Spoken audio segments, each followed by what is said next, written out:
This video is to investigate some ways to estimate sums.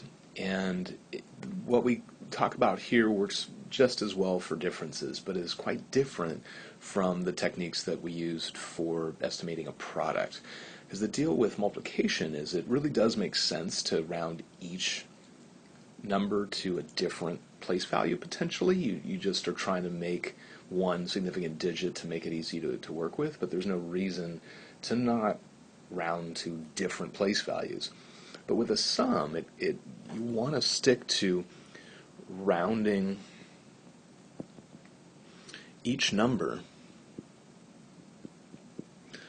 to the same place value. And it could be, not quite the same place value, but really the same level is what you're caring about. So here's the example.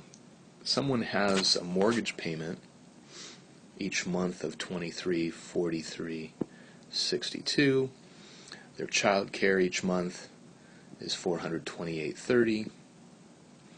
And together their groceries and kind of bills for their credit card and everything, and power bill, and their car payment, all of that is a total of $12.90.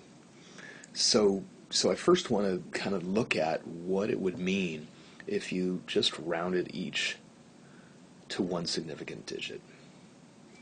And so, the first one to one significant digit, that would be 2,000. The second one is the hundreds place, that would be 400. And the third one would be 1,000. So certainly easy enough to do. Zeros, a bunch of zeros, that's great. 4, 3,400. But my problem with this is that because you were rounding the 428 to the nearest hundred, you kind of really looked at $400. And you're like, okay, so the 28, that's almost 30. I don't worry about that because I'm rounding off. That's fine. But I really care about this 400. And if you cared about the 400, why didn't you care about the 300 plus over here? And almost, that's like $600 that you just threw away because you were rounding to the nearest thousand. And to me, that just doesn't make sense. If you care to that level of accuracy, then you should care in all the numbers. And if you don't care, then you don't care. So for me, this is not a valid way to estimate this total. It may be close to the actual, that's possible, but it feels disingenuous to me. So how I like to do it is starting again with that 23, and pardon me, I want to go back to black, 23, 43, 62, the 4, 28, 30, and the 12, 90. Either round everything to the nearest thousand,